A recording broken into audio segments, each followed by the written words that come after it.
NIA की team ने सोमवार को दाऊद के करीबियों पर छापेमार कार्रवाई की है। 12 ठिकानों पर की गई कार्रवाई देर रात तक चलती रही। इस बीच 6 लोगों को गिरफ्तार कर उनसे पूछताछ की जा रही है। दरअसल बैंक से 150 करोड़ के फ्रॉड करने के मामले में एनआईए ने ये कार्रवाई की है। इसमें नवाब मलिक के बेटे फरहाज मलिक का नाम भी शामिल है। उधर राजद्रोह के मुकदमे में मुचलके पर रिहा हुई राणा दंपत्ति को जिन शर्तों पर जमानत मिली है उनका लगातार उल्लंघन हो रहा है। सोमवार को सरकारी वकील प्रदीप घरात ने इस मामले में कोर्ट में सबूत रखते हुए जमानत कैंसिल करने को कहा। इस आधार पर कोर्ट ने राणा दंपत्ति को फटकार लगाते हुए ऐसा न करने की चेतावनी दी है।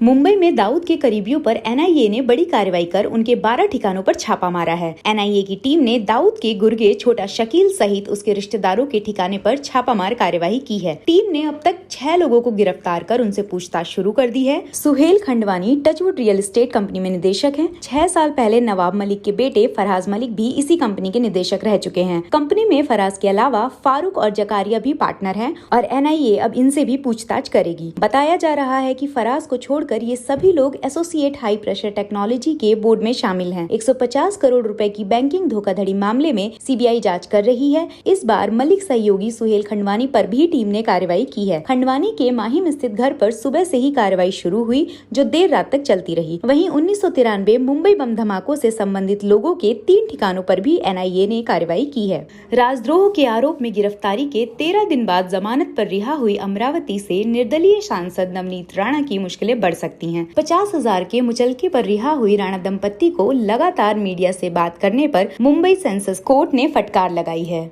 अदालत ने नोटिस जारी कर दोनों से पूछा है कि क्यों ना तुम दोनों की जमानत अर्जी को रद्द कर दिया जाए। सरकारी वकील प्रदीप घरात ने दोनों पर जमानत की शर्तें तोड़ने का आरोप लगाया है। नवनीत 2 दिन हॉस्पिटल में रहने के बाद डिस्चार्ज हुई तो बाहर निकलने के दौरान उन्होंने फिर से मीडिया कर्मियों से बात की थी और राज्य सरकार को चुनौती दी थी। इसी को आधार बनाकर सरकारी वकील ने उनकी जमानत को रद्द करने की अर्जी कोर्ट में दायर की है, जिसके बाद कोर्ट ने उन्हें फटकार लगाई है। वहीं कुछ दिन पहले बीएमसी ने राणा को अवैध निर्माण को लेकर नोटिस भेजा था और जांच भी की थी, लेकिन उस समय घर में कोई मौजूद नहीं था। सोमवार को एक बार फिर बीएमसी की टीम राणा के आवास पहुंची। मुंबई के खार इलाके में राणा दंपत्ति का फ्लैट है, जिसमें बीएमसी ने अवैध निर्माण करवाए जाने का शक जताया है। कहा कि आप आज कोर्ट के संज्ञान में लेकर के आएंगे, जिस तरीके से कल बयान दिए गए मीडिया के सामने, क्या बताएंगे आप कोर्ट को?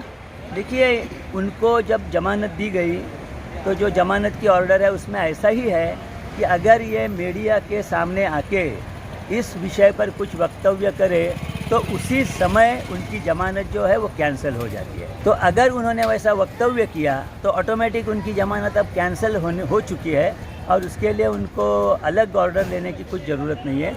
सिर्फ न्यायालय को बताना है कि उनके जो वक्तव्य है वो इस विषय से ही संबंधित है। लेकिन उनका कहना यह है कि वो जनप्रतिनिधि हैं और उनको इस बात का संवैधानिक अधिकार है कि अपने मुद्दे, अपनी बातें जनता के सामने रखें। इस विषय के अलावा बाकी विषयों पे बात की है, उनका ऐसा डिफेंस है। देखिए, जनप्रतिनिधि है फिर भी वो न्यायालय के निर्णय के अधीन है। उनका जो हक है जनप्रतिनिधि करके या कॉन्स्टिट्यूशन के मुताबिक एक सामान्य नागरिक करके, वो सब भी कानून के अधीन हैं। कानून ने उनको जो बोलने को करने को मना की है वो मना ही है। अगर वो उसके खिलाफ जाएगा तो कानून जनप्रतिनिधि हो या कोई बड़ा मिनिस्टर हो, पंतप्रधान हो या सीधा फुटपाथ पर सोने वाला आदमी हो, कानून सबको समान है।